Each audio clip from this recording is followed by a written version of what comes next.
The vote was already written before I walked into the chamber, but I refused to let silence decide it for me. My name is Vrothak Sin, and I have commanded fleets across 11 star systems. I have accepted surrenders from proud empires and watched banners fall without a single shot fired, because my reputation alone was enough to end a war before it began. I was not a soldier who feared battle. I was a soldier who understood it, and that is exactly why I stood before the galactic throne on that day, my hands shaking for the first time in my long career, begging a room full of powerful rulers to leave one small, backward, blue planet alone. They did not understand. How could they? None of them had been there. None of them had watched their ships fall from the sky like broken toys, or heard the calm, almost polite voices of human commanders offering terms of surrender to us instead of the other way around. I had seen it.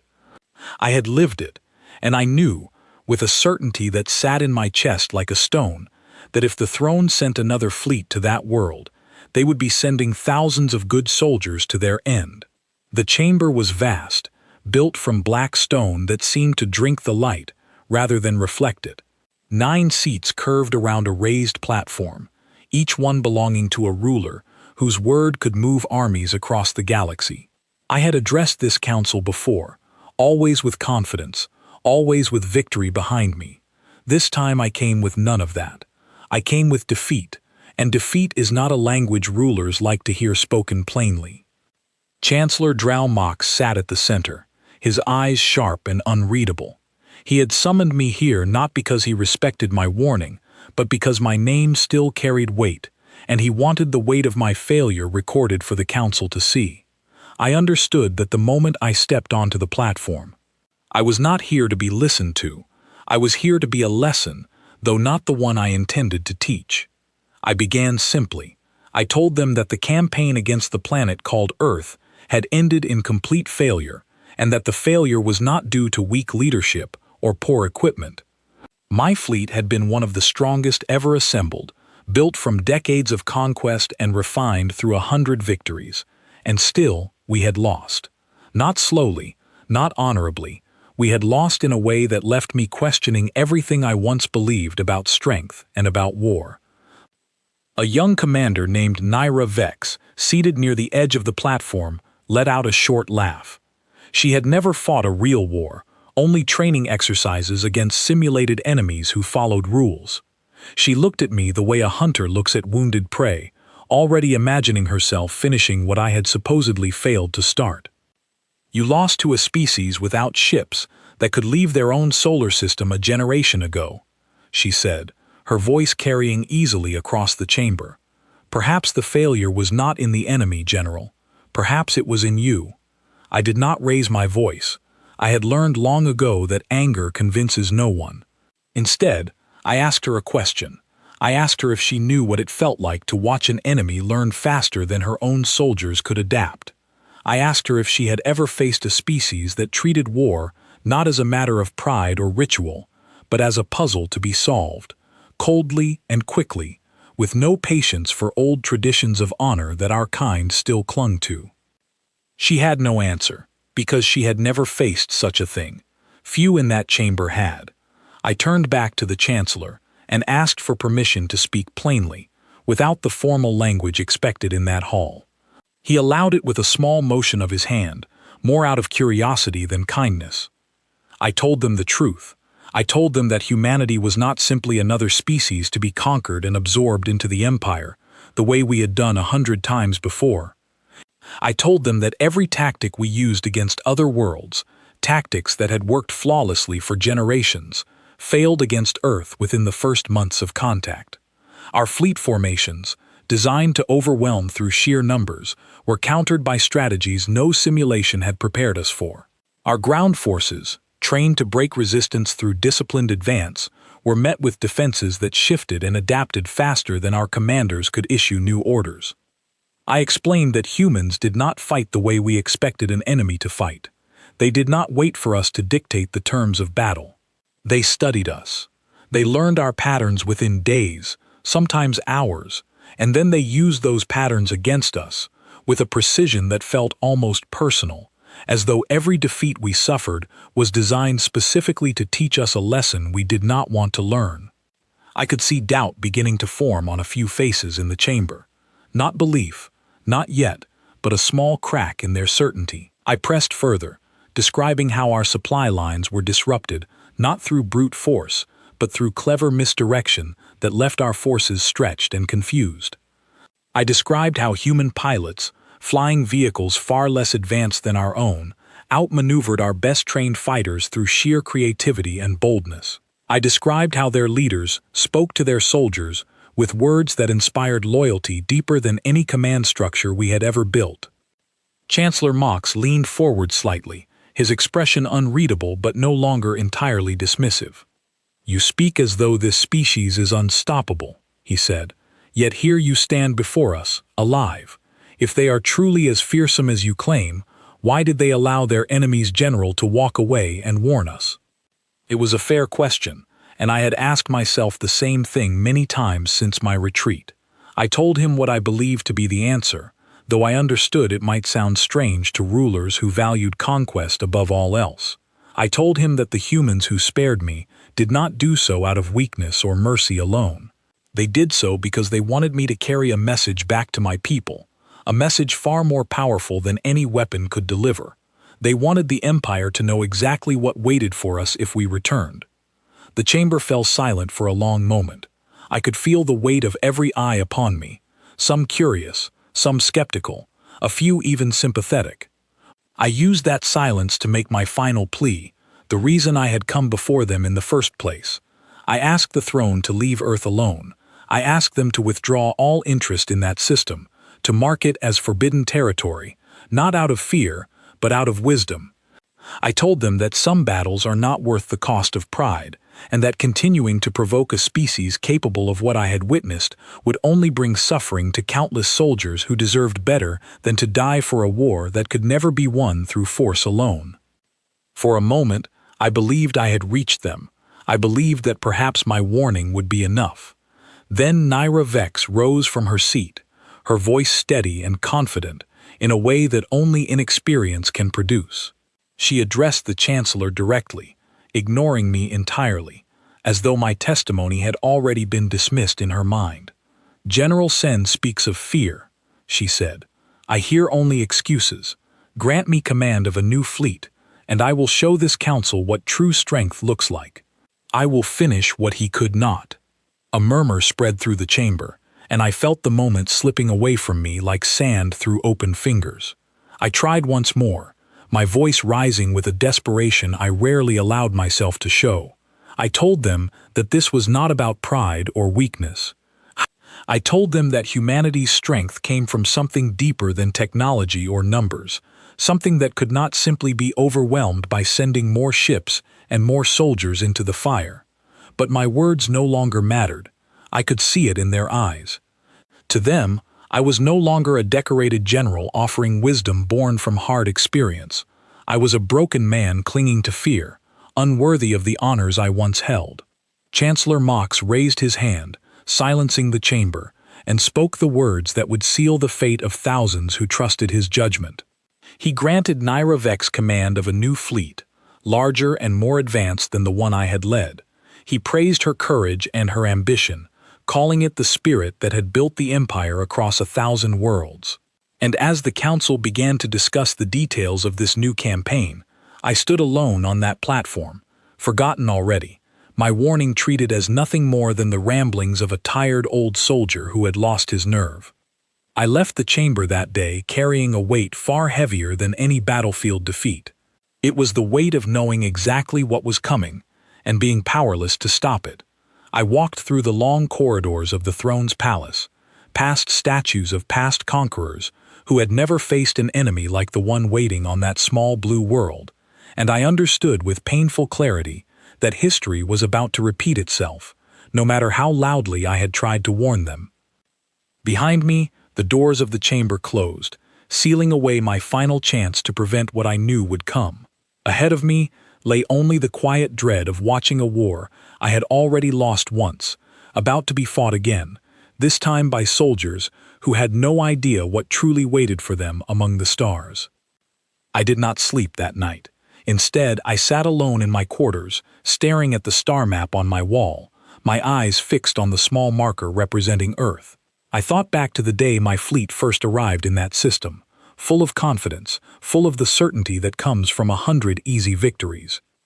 I let myself remember everything, every detail, because I owed it to the soldiers who would soon follow Naira Vex into that same fire. When I first saw Earth through the viewport of my command ship, it looked peaceful. Blue oceans, scattered clouds, a thin ring of orbital stations that seemed almost fragile compared to the war fleets I had commanded before. My officers joked that the conquest would be finished within a season. I remember smiling at their confidence, because I shared it completely. We had studied their broadcasts, their history, their scattered signals drifting into space for over a century. We believed we understood them. We believed wrong. Our first move was simple, the same opening strategy that had worked on a dozen worlds before.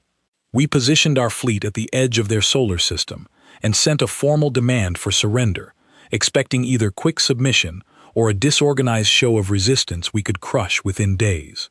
Instead, we received silence. Not fear-filled silence, not the quiet of a species too frightened to respond. It was the silence of a people who were already preparing, already thinking 3 steps ahead of us, while we still believed we held every advantage. 3 days later, our scouts reported unusual movement near one of their outer defense platforms. I ordered a cautious advance, expecting to find a handful of outdated ships attempting a symbolic resistance. What we found instead was a coordinated defense network unlike anything our simulations had predicted. Human engineers had adapted technology we did not know they possessed, blending old systems with new ones in ways that should not have worked efficiently, yet somehow did. My lead cruiser, one of the most heavily armored vessels in our fleet, was disabled within minutes, not destroyed, but crippled just enough to become a hazard, drifting into the path of our advancing formation. It was such a small, almost insignificant tactic, yet it caused confusion across an entire wing of our fleet. I remember standing on the bridge of my command ship, watching the chaos unfold on our display screens, and feeling for the first time a cold unease creeping into my chest. We regrouped and adjusted our approach, as any experienced commander would. We shifted to a wider formation, spreading our ships to avoid further disruption. It should have worked. It had worked against 100 other enemies who lacked the resources or the will to exploit such a maneuver. But humanity did not fight the way other species did. They did not wait to react to our strategy. They had already prepared several strategies of their own, each one designed for a different possible move we might make. Within the first month, we lost more ships than in any single campaign I had led in my entire career. Not through overwhelming force, but through a relentless series of small, clever strikes that chipped away at our strength while we struggled to understand the pattern behind them. Human commanders communicated with a speed and clarity that outpaced our own command structure. Orders that took my officers minutes to relay and confirm were matched by human forces reacting in mere seconds. I called for a full strategic review, gathering my most experienced officers to analyze what was happening. We were used to enemies who fought with pride, who valued honor above practical advantage, who followed patterns of warfare passed down through generations of tradition. Humanity fought with none of those restrictions. They adapted mid-battle, changing tactics the moment they identified a weakness, showing no hesitation in abandoning a strategy that was not working in favor of one that was. One of my senior officers, a seasoned commander named Threl Khan, suggested that perhaps humanity's history of conflict among themselves had shaped them into something different from every other species we had encountered. He theorized that centuries of fighting each other, learning from countless small wars fought over limited resources and shifting borders, had forged a kind of instinct for adaptation that could not be replicated through simple training. I dismissed the idea at first, believing it too simple an explanation for what we were facing. Looking back now, I believe he was closer to the truth than any of us understood at the time. The turning point came during what should have been a routine offensive against one of their coastal defense installations. I ordered a coordinated assault involving 3 full battalions, supported by orbital bombardment meant to weaken their defenses before our ground forces advanced. It was a strategy that had ended wars on other worlds within a single engagement. Confidence ran high among my officers as we began the operation. What followed was the moment that changed everything I believed about warfare. Human forces allowed our initial bombardment to proceed almost without resistance, which should have alarmed me immediately, though at the time I mistook it for weakness. As our ground forces advanced, believing the defenses had been sufficiently weakened, we discovered too late that the installation had been evacuated days earlier. The soldiers we expected to fight were gone, redirected to a location we had not anticipated, one that placed them directly behind our advancing forces rather than in front of them. It was not an accident, it was a plan, executed with a patience and precision that unsettled me deeply. They had allowed us to commit our forces fully, drawing us into a position from which retreat became far more costly than continued advance. By the time I recognized the trap, half of my ground forces were already cut off from resupply, surrounded not through overwhelming numbers, but through position and timing so precise it felt almost impossible to have been planned by anyone without complete knowledge of our every move. I gave the order to withdraw what remained of those battalions, accepting losses I had never imagined suffering against an enemy I once considered technologically inferior. As our forces retreated, human commanders did something that struck me even harder than the defeat itself. They allowed safe passage for our wounded, offering no pursuit, no further engagement beyond what was necessary to secure their position. It was not mercy born from weakness. It was confidence, so complete that they saw no need to press an advantage they clearly already held. That night, I sat alone in my quarters aboard my command ship, staring at reports of our losses, trying to understand what kind of enemy we were truly facing. I had fought proud warriors who valued honor above strategy. I had fought desperate defenders who fought with everything they had simply because they had nothing left to lose. I had never fought an enemy who approached war the way humans did, calmly, intelligently, almost as though every battle were a problem to be solved, rather than a fight to be won through sheer force of will. Over the following months, the pattern only grew clearer and more devastating. Every strategy we attempted was met with a counter-strategy that seemed to have been prepared long before we ever executed our plan. Every weakness we believed we had hidden was somehow discovered and exploited within days.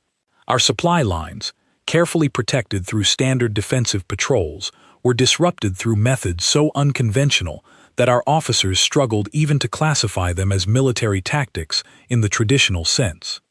I remember a moment, months into the campaign, when I finally understood the true nature of what we were facing. We had captured a small human transport vessel during a skirmish near one of their orbital stations.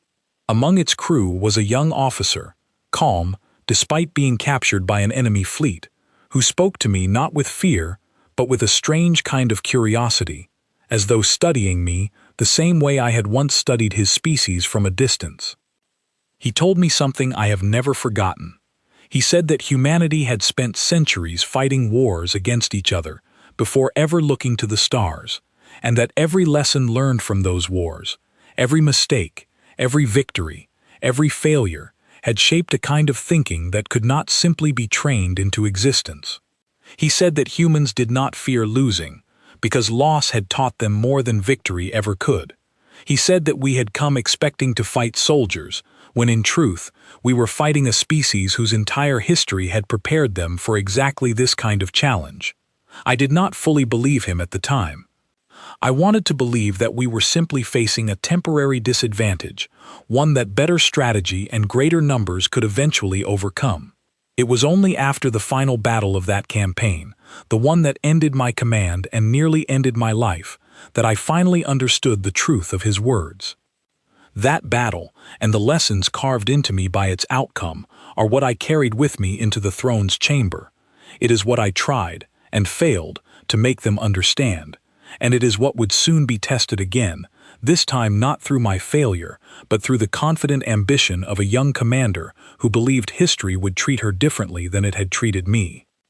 3 weeks after the council granted Nyra Vex command of a new fleet, I was summoned back to the throne's palace, not as a witness this time, but as an advisor whose experience they claimed to value, even as they ignored everything I had already told them.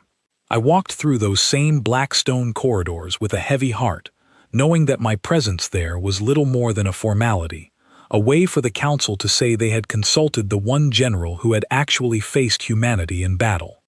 Chancellor Mox greeted me in a private chamber this time, away from the noise and posturing of the full council. He seemed almost sympathetic, though I suspected it was less about genuine concern and more about wanting to appear reasonable before committing to a decision he had already made. He explained that the council could not simply abandon interest in a system as strategically valuable as Earth's, regardless of the risks involved.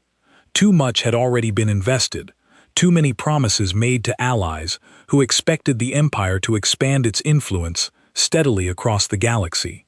I told him plainly that strategic value meant nothing if the cost of claiming it was the destruction of an entire fleet, along with the soldiers who crewed it.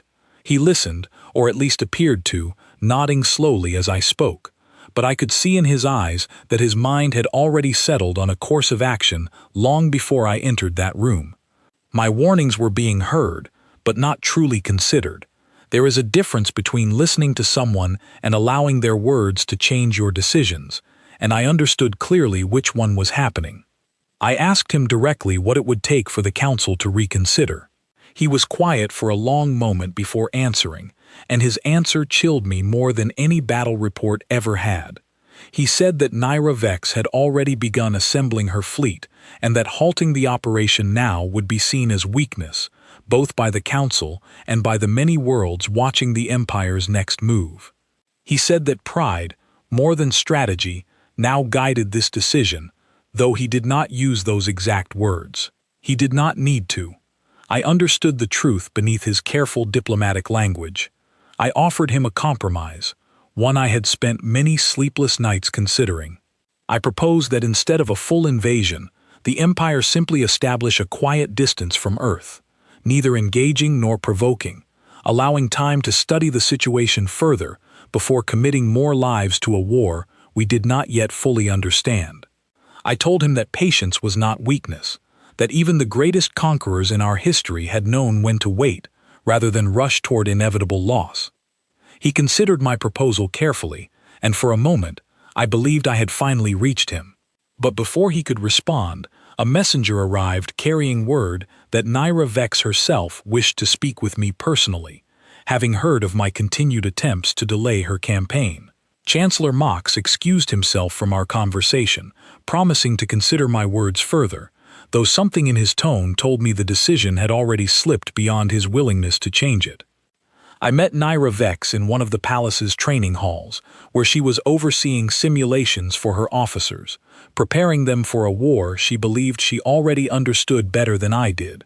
She dismissed her officers upon my arrival, turning to face me with the same confident expression I remembered from the council chamber. "You continue to work against me, General," she said, her tone more curious than hostile. "I would have expected a man of your experience to understand the value of decisive action." I told her that decisive action without understanding was not strength, but recklessness dressed in the appearance of confidence. I explained again, as patiently as I could manage, everything I had witnessed during my own campaign against Earth. I described the adaptability of their forces, the speed of their communication, the way they turned every apparent weakness into a hidden strength. I told her that no amount of additional firepower would matter if her strategy relied on the same assumptions that had already failed me. She listened this time, more carefully than she had in the council chamber, though I could see skepticism still shaping her thoughts. She asked me a question that revealed both her intelligence and her dangerous overconfidence. She asked whether humanity's success against my fleet came from superior tactics or simply from my own failure to adapt quickly enough. It was not an unfair question, and I answered it honestly, admitting that my own pride had likely slowed my response in the early stages of the campaign. But I told her that even after I recognized the pattern, even after I adjusted every strategy available to me, humanity continued to outmaneuver us at nearly every turn. She thanked me for my honesty, though I could tell she still believed her own approach would succeed where mine had failed. She explained her strategy in broad terms, a plan built around overwhelming numerical superiority, deploying a fleet 3 times the size of the one I had commanded, supported by newly developed weapons systems designed specifically based on data gathered from my own campaign's failures. On paper, it seemed like a reasonable response to everything I had reported. In practice, I feared it missed the deeper lesson entirely. I told her that humanity's strength did not come primarily from technology or numbers, but from adaptability and unity of purpose, that our own forces, built from many different worlds with different traditions and loyalties, struggled to match. I told her that simply increasing the size of the fleet without addressing that fundamental disadvantage would only delay the same outcome, not prevent it. She considered my words for a long moment, and for the first time, I saw a flicker of genuine doubt cross her expression. But doubt, I would soon learn, was not enough to change the course already set in motion by pride and political pressure far greater than either of us alone could resist.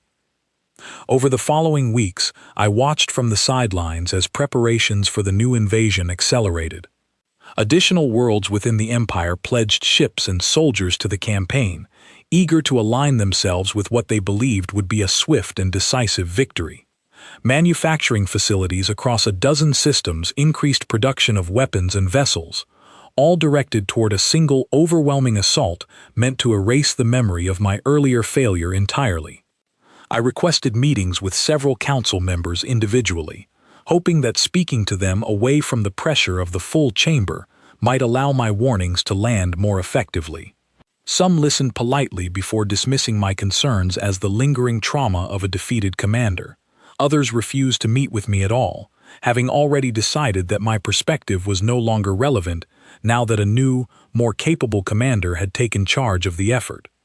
I even attempted to reach beyond the council entirely, searching for any diplomatic channel that might allow direct communication with human leadership, hoping that perhaps a peaceful resolution could still be found before more lives were lost on both sides. My efforts were quietly blocked at every turn, not through direct refusal, but through the slow, frustrating machinery of bureaucracy designed to delay anything the council had not explicitly authorized. During this time, I received a private message from Threl Khan, the officer who had once theorized about humanity's unique history shaping their approach to warfare. He had been assigned to Nyra Vex's new fleet as a senior strategist, a role I suspected was meant partly to keep watch over her decisions, given his prior experience under my command. His message was brief, but it carried a weight that stayed with me for the remainder of that difficult period. He wrote that despite everything we had learned, despite every report and warning shared with the new command structure, he feared the fleet was being built on the same flawed assumptions that had doomed my own campaign, simply scaled up to a greater size. I wrote back, urging him to document everything carefully, to remain adaptable even within a command structure resistant to change, and to trust his own instincts if the situation on the battlefield diverged from the plans laid out by council strategists sitting comfortably far from any actual danger. It was the only real help I could offer, a small comfort against the growing certainty that history was preparing to repeat itself in a far larger, far more devastating form. As the fleet's departure date approached, I made one final attempt to halt the campaign, requesting an emergency session with the full council. Chancellor Mox granted my request, though I suspected it was more to demonstrate fairness than out of any genuine belief that I might succeed in changing their minds. I stood once more before the assembled rulers, this time presenting detailed strategic analysis rather than simple warnings, hoping that data and careful reasoning might succeed where emotional appeals had failed. I outlined specific engagements from my own campaign, showing precisely how human forces had anticipated and countered each of our major strategies. I demonstrated, through careful comparison, how Nyra Vex's new plan relied on many of those same flawed assumptions, merely reinforced through greater numbers rather than genuinely different thinking. Several council members appeared genuinely engaged by my presentation, asking thoughtful questions and considering the implications seriously for the first time since this entire situation began. For a brief, hopeful moment, I believed reason might finally prevail over pride and political momentum. Then Naira Vex rose to offer her own response, and I watched years of careful diplomatic groundwork unravel in a matter of minutes. She acknowledged my analysis with practiced respect, praising my experience and dedication, before systematically reframing every point I had made as evidence not of a flawed strategy, but of my own personal limitations as a commander. She suggested, with calm confidence, that where I had seen an unstoppable, adaptable enemy, a more capable leader would see only patterns waiting to be broken through sufficient force and clearer resolve.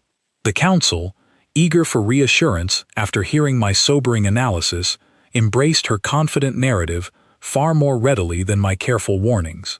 By the end of that session, any doubt I had managed to plant was overwhelmed entirely by her persuasive optimism and the political pressure of allied worlds already committed to supporting the campaign. I left that chamber for the final time understanding, with complete certainty, that nothing further I could say or do would change the course now set in motion.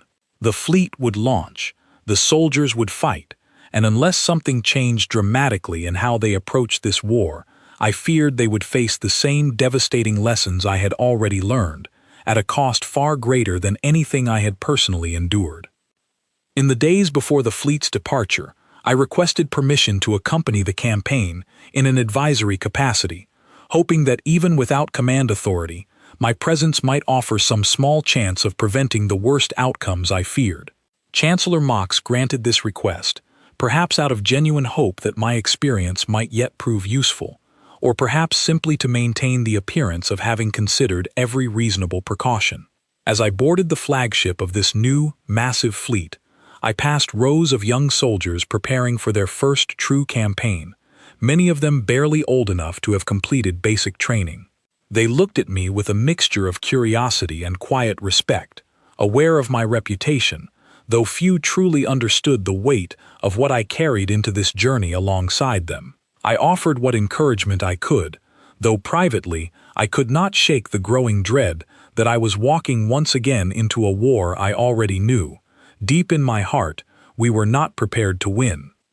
The fleet arrived at the edge of Earth's solar system on a morning that felt, to me, unsettlingly familiar. I stood on the bridge of the flagship beside Naira Vex, watching the same small blue planet appear on our long-range sensors, the same peaceful image that had once fooled me into believing this campaign would be simple. This time I felt no such confidence. I felt only a quiet, focused dread, sharpened by memory rather than dulled by ignorance. Our fleet was, without question, the largest force ever assembled for a single campaign in the Empire's recent history. Thousands of vessels stretched across the void, supported by newly developed weapons systems and reinforced armor plating designed specifically to counter tactics human forces had used against my earlier command. On paper, and in the confident briefings delivered before our departure, this fleet appeared unstoppable. I had learned, painfully, not to trust appearances when it came to this particular enemy.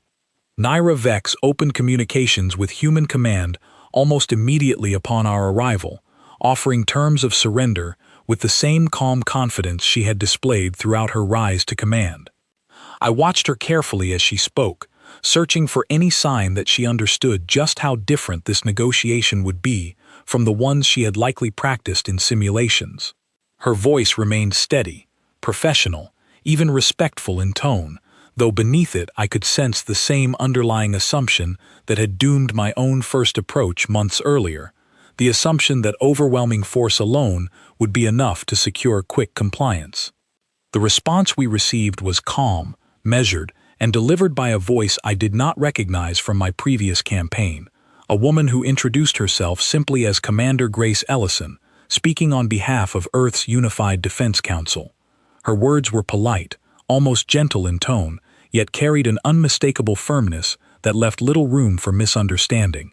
She thanked us for our communication, acknowledged the size of our fleet with what sounded almost like genuine respect, and then calmly explained that Earth's forces had prepared extensively for exactly this kind of escalation, having anticipated our return since the moment my earlier fleet withdrew. Naira Vex's expression tightened slightly at those words, though she maintained her composure admirably. She responded with a renewed offer, emphasizing the overwhelming size of our forces compared to what Earth had faced during my earlier campaign. Commander Ellison's reply came without hesitation, and it was in that moment I first began to sense the shape of what was truly waiting for us. She said that size alone had never been the deciding factor in any conflict throughout human history, and that Earth's defenses had grown not merely in scale, but in understanding, drawn directly from lessons learned during my own failed campaign. She said, with what I can only describe as calm certainty, that they welcomed this larger fleet, because it presented a larger opportunity to demonstrate exactly how thoroughly they had adapted. I saw Threl Khan, standing near the tactical display, exchange a brief, worried glance with me. We both understood immediately that this was not empty bravado. This was the same quiet confidence I remembered from my own encounters with human forces, the confidence of an enemy who had already anticipated our next several moves before we had even made our first. Naira Vex, despite this exchange, remained committed to her original strategy. She ordered the fleet to begin a coordinated advance, spreading our forces to prevent the kind of localized disruption I had described from my own campaign, while simultaneously deploying smaller strike groups meant to test human defenses across multiple points at once. It was, in theory, a reasonable adaptation to the lessons drawn from my failures. In practice, it walked directly into a challenge human forces had clearly already prepared to counter. Within hours, our smaller strike groups began encountering resistance unlike anything predicted in our simulations. Human defense forces did not simply react to our advances. They anticipated them with unsettling precision, positioning their own forces in locations that seemed, at first glance, almost random, until the true pattern became clear, far too late for us to adjust effectively. Ships that had been reinforced specifically against the tactics I once faced found themselves countered by entirely new strategies, developed specifically because human commanders knew we would be prepared for the old ones. I watched from the tactical center as reports began flooding in, each one echoing patterns I remembered all too well, though now unfolding on a scale far larger and somehow far more devastating. Communication between our units, despite significant upgrades since my previous campaign, still could not match the speed and clarity of human coordination. Orders that took precious minutes to relay through our command structure were met by human forces reacting within seconds, adjusting their positions and strategies with a fluidity that our rigid command hierarchy simply could not replicate. Naira Vex remained composed throughout the opening engagements, adjusting her strategy repeatedly in an attempt to regain the initiative. I recognized, with a growing sense of dread, that she was a genuinely capable commander, perhaps more skilled tactically than I had given her credit for during our earlier conversations. But skill alone, I had already learned at great cost, was not enough to overcome an enemy whose entire approach to conflict operated on principles our own forces struggled even to fully comprehend. 3 days into the campaign, we suffered our first major loss, an entire strike group destroyed not through direct confrontation, but through a coordinated ambush executed with such precision that survivors described it afterward as feeling almost inevitable, as though human forces had known exactly where and when to strike long before our own commanders had finalized their approach. I recognized the pattern immediately, having lived through similar losses during my own campaign, though the scale of this particular defeat left even my hardened resolve shaken. Naira Vex called an emergency strategy session following this loss, gathering her senior officers, myself included, to reassess our approach. For the first time since our arrival, I saw genuine uncertainty in her expression, the confident young commander from the council chamber replaced by someone beginning to grasp the true weight of what we were facing. She asked me directly what I would do differently, given everything I had learned from my own failed campaign. I told her honestly that I no longer believed traditional strategy alone could secure victory against an enemy who adapted this quickly and thoroughly. I suggested that our only reasonable path forward might be to seek genuine negotiation, offering real concessions rather than demands for surrender, before our losses grew too catastrophic to recover from politically or militarily. Several officers in the room resisted this suggestion strongly, unwilling to accept what felt, to them, like admitting defeat before the campaign had truly been decided. Naira Vex listened carefully, weighing my advice against the pressure of expectations from the Council and the allied worlds who had committed resources to this campaign, expecting a decisive victory rather than a humbling retreat. In the end, political pressure and personal pride won out over caution, as I had feared it would from the very beginning. Naira Vex ordered a renewed offensive, this time consolidating our forces into a single overwhelming advance meant to break through Earth's primary defensive line in one decisive engagement, believing that concentrated force might succeed where distributed strategy had failed. I watched that final major engagement unfold from the tactical center, feeling a heavy, familiar dread settle over me as our forces advanced. Human defenses, rather than meeting our advance head-on as previous engagements might have suggested, seemed to simply fade before our approach, retreating in a manner that felt deliberately staged rather than genuinely defensive. Threl Khan recognized the danger immediately, urging Naira Vex to halt the advance and reassess before committing our forces further into what increasingly appeared to be another carefully constructed trap. She hesitated, torn between the lessons I had shared and the momentum of a campaign already deeply invested in achieving a decisive result. In that critical moment of hesitation, human forces revealed the true shape of their strategy. What had appeared to be a retreating defensive line was, in truth, a carefully orchestrated withdrawal designed to draw our concentrated fleet into a position surrounded on multiple sides by forces that had been quietly repositioning throughout the earlier stages of the campaign. The trap closed with a precision that left little room for effective response. Our ship suddenly caught in crossfire from directions our sensors had failed to properly track. Our supply and retreat routes cut off almost simultaneously across the entire formation. I will not dwell on the details of what followed, only to say that it confirmed everything I had tried desperately to prevent, through every warning I had offered, since first returning from my own failed campaign. Naira Vex, to her credit, made every effort to minimize further losses once the true extent of the trap became clear, ordering an organized withdrawal rather than continuing a hopeless engagement out of stubborn pride.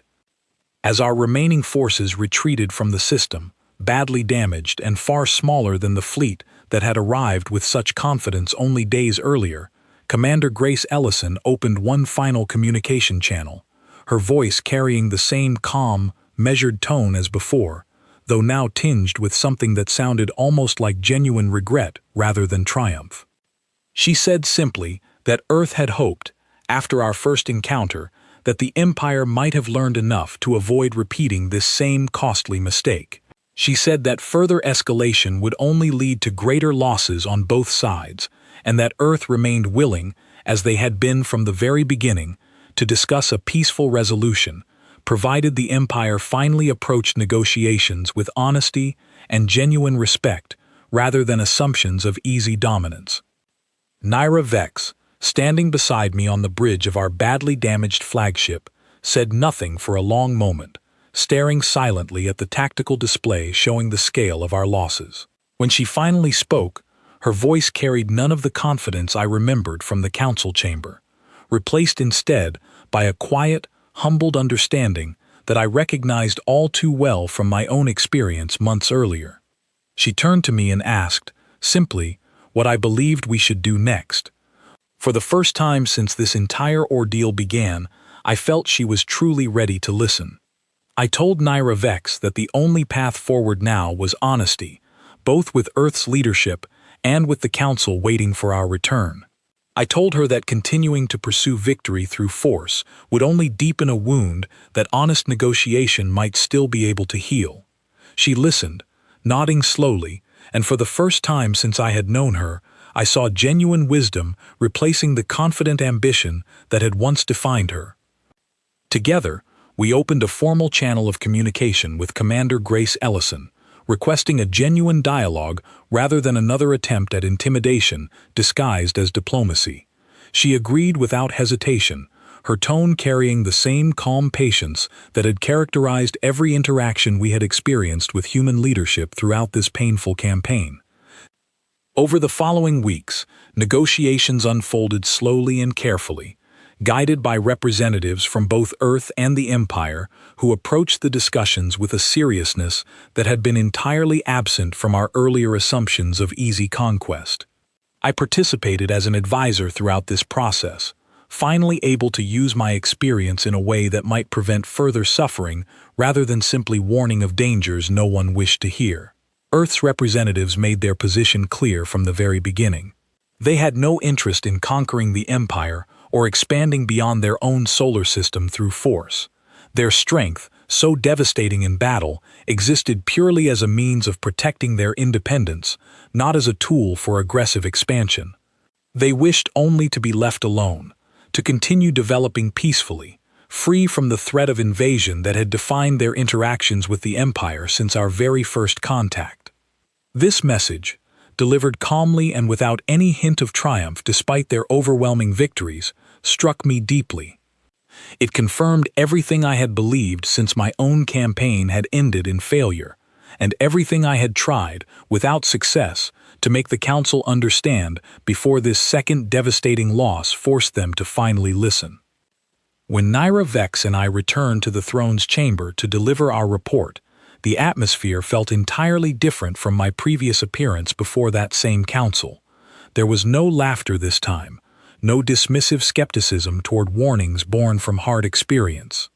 The scale of our losses, far greater than my own earlier campaign, had finally forced even the most stubborn members of the council to accept the truth I had tried to share from the very beginning. Chancellor Mox listened carefully as Nyra Vex presented our findings, her voice steady and humble in a way that commanded far more respect than her earlier confidence ever had. She acknowledged, without hesitation or excuse, that her initial approach had been fundamentally flawed, built on assumptions that failed to account for the true nature of the enemy we faced. She credited my earlier warnings directly, admitting that had the Council listened more carefully the first time, this second devastating loss might have been avoided entirely. I added my own perspective, emphasizing not just the military failures we had experienced, but the genuine opportunity for peaceful resolution that Earth's leadership had offered throughout this entire painful process.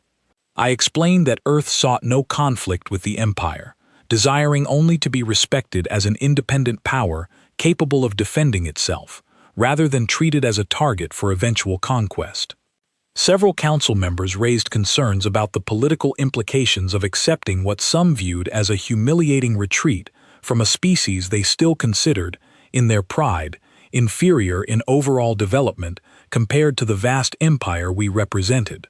I understood their concerns, even as I firmly disagreed with the conclusions they drew from them.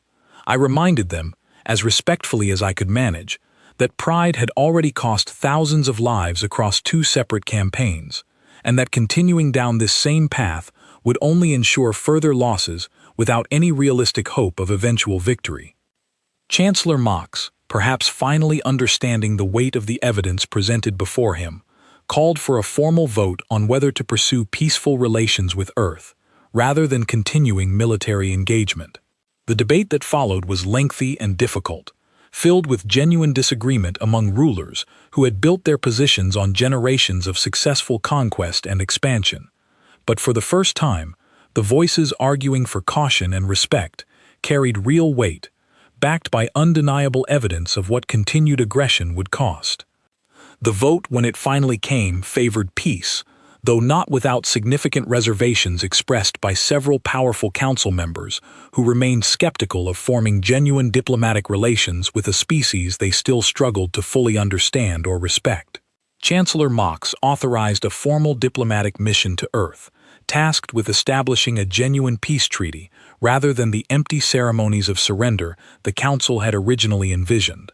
I was asked to lead this diplomatic mission, a request that surprised me deeply given everything that had transpired since my original defeat. I accepted without hesitation, understanding the importance of ensuring this final step toward peace was handled with the honesty and respect it truly deserved, rather than treated as merely another political maneuver by a council still uncomfortable with the idea of treating Earth as a genuine equal. When I arrived on Earth for the formal negotiations, accompanied by a small diplomatic delegation rather than a fleet of warships, I was greeted personally by Commander Grace Ellison, along with several other representatives from Earth's Unified Defense Council. The atmosphere, despite everything that had happened between our peoples, felt surprisingly warm and welcoming, free from the tension and hostility I had expected given the painful history between us.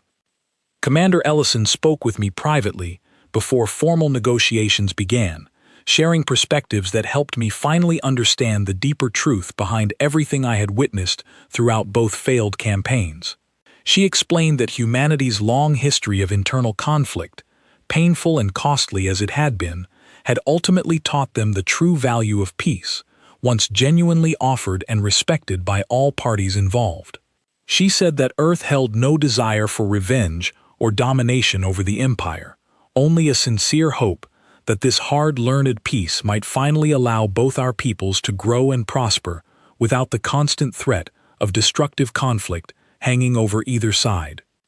Over the following days, formal negotiations proceeded with a spirit of mutual respect that I had never witnessed during my long career serving an empire built primarily through conquest and expansion. Both sides made genuine concessions, establishing clear boundaries and agreements designed to ensure lasting peace rather than merely delaying future conflict.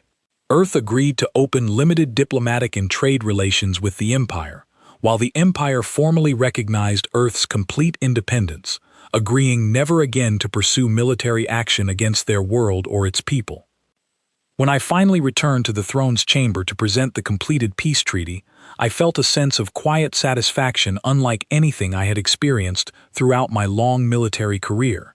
Chancellor Mox reviewed the treaty carefully, along with the full council, before formally ratifying the agreement that would finally bring an end to the costly, painful conflict between our peoples. As the council session concluded, Chancellor Mox approached me privately, his expression carrying a rare, genuine humility I had not previously witnessed from him. He thanked me for my persistence, acknowledging that had he listened more carefully to my original warnings, countless lives might have been spared from the devastating losses suffered during Naira Vex's campaign. I accepted his gratitude graciously, though I made clear that the true credit belonged not to my own efforts alone, but to Naira Vex's willingness to admit her own mistakes and pursue a wiser path once the truth became undeniable. In the months that followed, as diplomatic and trade relations between the Empire and Earth slowly developed, I found myself reflecting often on everything this long, difficult journey had taught me. I had entered this experience as a proud, confident general, certain of my own understanding of warfare and conquest. I emerged from it with a far deeper appreciation for the value of humility, patience, and genuine respect toward those we might too easily underestimate simply because their strength did not match our own preconceived expectations. Naira Vex, humbled by her own experience, eventually became one of the Empire's strongest advocates for peaceful diplomacy, using her position and influence to encourage careful, respectful relations with other independent worlds the Council might otherwise have considered easy targets for expansion. I watched her growth with quiet pride, recognizing in her own transformation a reflection of the painful lessons I myself had learned through years of costly experience. As for my own role within the Empire, I chose eventually to step back from active military command, instead accepting a position advising the Council on matters of diplomacy and interspecies relations, hoping to prevent future conflicts before they could ever escalate into the kind of devastating losses we had suffered against Earth. It felt, finally, like a meaningful use of everything painful experience had taught me, transforming hard-learned lessons into genuine wisdom capable of guiding future generations toward a wiser, more peaceful path. Looking back now, years after those difficult events first unfolded, I often think about that small blue planet and the remarkable people who called it home. They taught the Empire something no previous conquest ever could, a lesson far more valuable than any territory or resource we might have gained through continued conflict. They taught us that true strength is not measured solely by the size of one's fleet or the reach of one's empire, but by wisdom, adaptability, and the courage to seek peace even after suffering through great hardship. I no longer carry the heavy burden of unheeded warnings that once weighed so painfully upon me. Instead, I carry gratitude for having been given the chance, eventually, to help guide my people toward a wiser understanding of strength, one built not on conquest and domination, but on genuine respect for those we once too easily dismissed as lesser simply because we did not yet understand the true depth of their courage and resilience. And though the road to that understanding was paved with painful losses on both sides, I remain grateful, every single day, that we finally found our way to peace, before the cost of our pride grew too great for either side to ever truly recover from.